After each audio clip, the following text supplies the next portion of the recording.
Okay, magandang gabi po sa inyong lahat mga kababayan, Batang Maynila 2H. Eto pong si Senator Risa Hontiveros mga kababayan ay nananawagan na dito sa Philippine National Police na baka puwede naman ay bilis-bilisan niyo naman ang kilos at medyo dali-dalian niyo naman ang paghuli dito kay Apollo Kibuloy. O siya'y nanawagan dito sa sa Philippine National Police Chief, si General Francisco Marbil, ah, to order the Philippine Police o the police organization na mag-step up. Mag-step up naman kayo. Etong ating mga kapulisan, gusto ni Senator Ontiveros, medyo mag-step up naman. Medyo bilis-bilisan nyo naman ang kilos. Kasi parang ano lang parang wala lang Parang relax na relax etong Philippine National Police dito sa paghuli o paghahanap dito sa Kingdom ni Kibuloy. Dito sa pinuno ng Kingdom of Kibuloy. Ito nga si Apollo Kibuloy.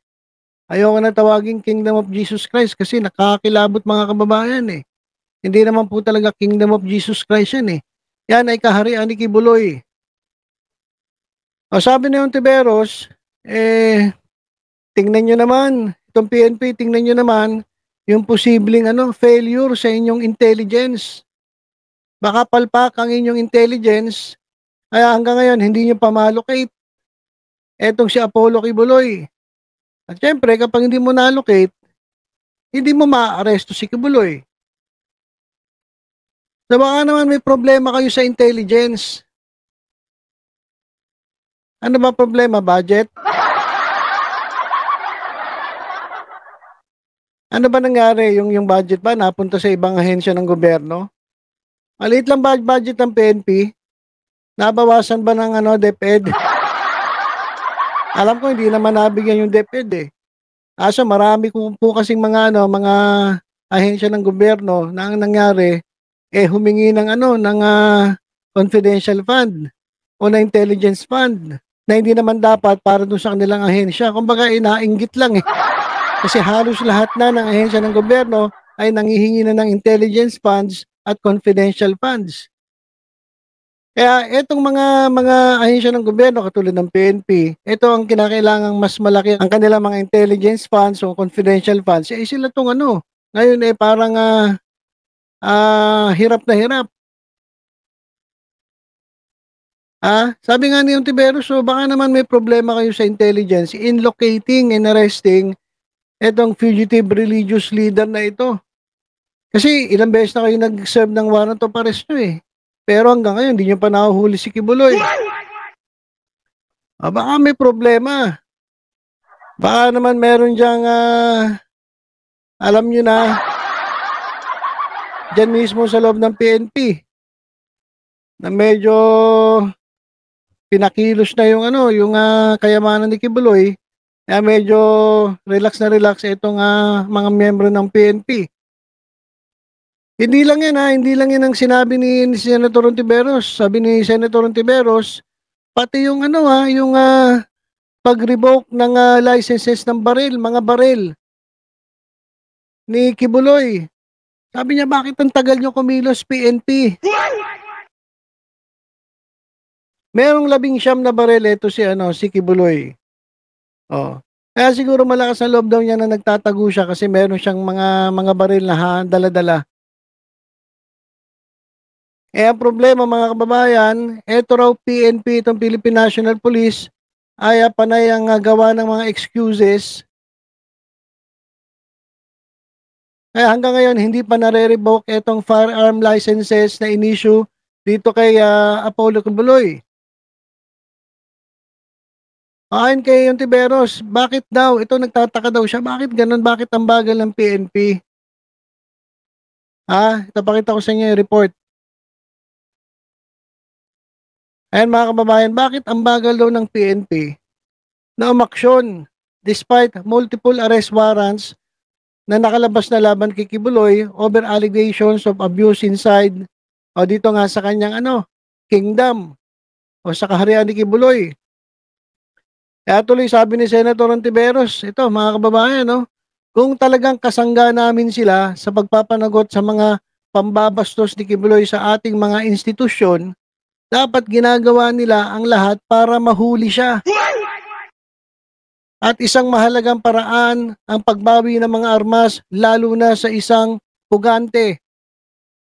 Baka kaya ang lakas ng loob magtago ni Kibuloy dahil sa mga armas at baril na pumoprotekta sa kanya. O yan mga kababayan yung sinasabi ni Senator Ontiveros. Ang bagal nyo lang kumilos, hindi nyo mahanap-hanap kung nasan si Kibuloy, ano problema nyo, baka may problema kayo sa intelligence, medyo ayusin nyo yung inyong intelligence, at baka naman na intelligence nyo ay na-penetrate na ng mga miyembro ni Kibuloy. Kaya medyo, alam nyo kasi mga kababayan, kapag yung mata natin natakpan, pag natakpan niya ng pag natakpan niya ng pera, mga kababayan, lumalabo yan eh. Yung bibig nga natin, pag natapalan niya ng pera, wala, hindi na makakapagsalita yan eh. Kaya yung mga mata siguro ng iba dyan, kaya hindi makita si Kibuloy kasi baka natakpan na. Baka pumupunta yung tropa. Lalo na birthday ni Kibuloy. Tapos etong regional director diyan sa region nila. Ika-birthday pa ni Kibuloy. Baka nga nagsi-celebrate sila ng birthday eh. Ayan, naku. Hanggang ngayon hindi pa nahuhuli. At yung lisensya ng baril ni Kibuloy, 19 na lisensya ni Kibuloy, hanggang ngayon hindi pa nare-revoke yung license. Kaya sabi ni Senator Ontiveros, ano nangyayari? Ano nangyayari? Bakit ganun? Bakit parang ang bagal? Bakit ang bagal-bagal? Sabi ni Senator Risa Ontiveros, ito mga kababayan sa ating screen, The PNP is implementing rules and regulations, IRR. Ayan pa, nilecturean pa kayo ni Risa Ontiveros. Clearly states that for citizens with firearms license, legal disability, or the loss by licensee of a legal qualification or capacity to own and possess firearms in accordance with the revised IRR includes the pendency of a criminal case with imposable penalty of more than 2 years. Sa dami ng bigat ng pending cases ni Kibuloy, siguro naman pwede nang bawiin ang mga armas niya. Sa kasong human trafficking pa lang, non-bailable at lifetime imprisonment na ang parusa. Kaya ano pa hinihintay ng PNP? Nakakapagtaka, ang bagal. Ano nangyari sa PNP? Di ba, dati sinabi natin sana palitan na yung nakaupo dyan sa Davao eh. Kasi kaibigan ni Kibuloy yan eh. Kaibigan ni Kibuloy, ka-birthday ni Kibuloy, doon pa sila nagsi-celebrate, kwento mismo ng regional ng regional director o regional yung police dyan. Ka-birthday niya si Kibuloy at kawing birthday, nandun sila, doon sa kaharian ni Kibuloy. So dapat palitan na ito eh. At wala, tingnan nyo, hanggang ngayon, walang nangyayari, bagal-bagal ng development. Kaya sabi ni Risa Ontiveros, baka pwede namang mag-step up kayo. Napalitan na ba? Meron ba kayong balita? Pero alam ko wala akong balita na napalitan na na hindi naman talaga pinalitan pa itong hepe dyan. Kaya hindi nakakapagtaka mga kababayan, hanggang ngayon hindi pa nahuhuli si Kibuloy. Dito sa PNP, baka naman mga sir, bilis-bilisan nyo naman ang kilos ninyo. Kailangan ba pukpukin pa kayo ni Senator Ontiveros para gawin nyo yung trabaho ninyo?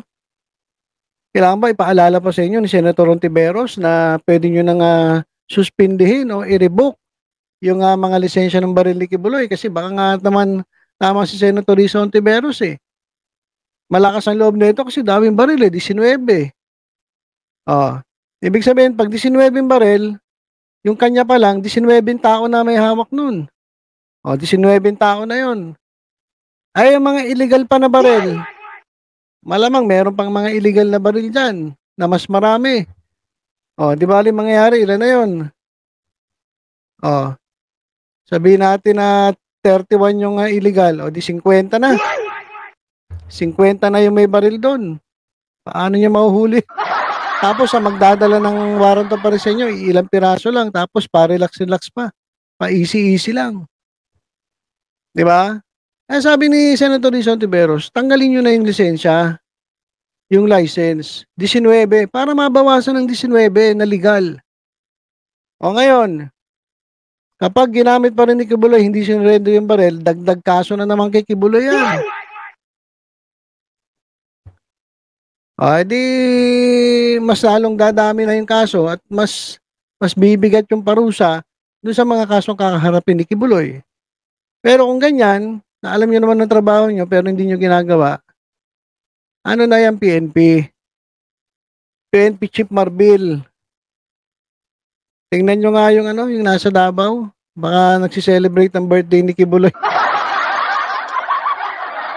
Imbis na huliin, baka makita nyo ron, nakikipag-inuman eh. kasi ka-birthday eh. Di ba? Pero inyo, mahiya naman kayo. Isang babaeng senator pa. Ang talagang sinasabihan ko, bilis-bilisin nyo naman ang kilos ninyo.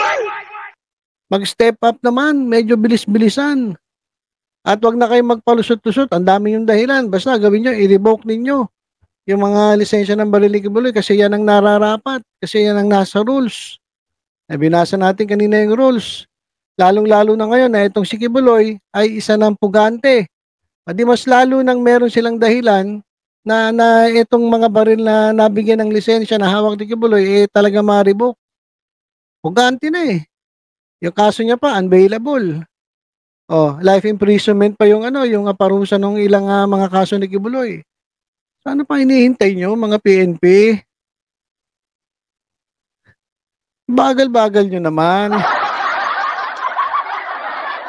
Patanong tuloy si Senator Rizal Tiveros, ano ba talaga kayo? Kayo ba kakampi? Mangakampi ba namin kayo? O yung isa yung kinakampihan ninyo? Nanatakpan na yung mga mata ninyo, pati bibig ninyo. Bagamat nakita ninyo, tinanong kayo, nasa si Kibuloy? Wala po. Asan ba? Hindi namin makita eh. Wala po rito eh. Yung pala, natakpan na yung mata. Pati yung tenga, natakpan na. Narinig niyo ba si Kibuloy dito? May narinig ba kayong kwento-kwento? Wala po, sir. Wala po, sir. Sino ba yun? Ganun-ganun pa eh, no? Pero, yun pala, yung bulsa paldo na.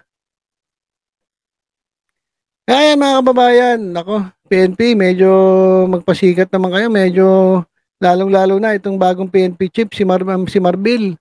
Sir, medyo pakitang gilas ka naman. Baka naman isa ka rin sa mga katulad nila na panay salita lang.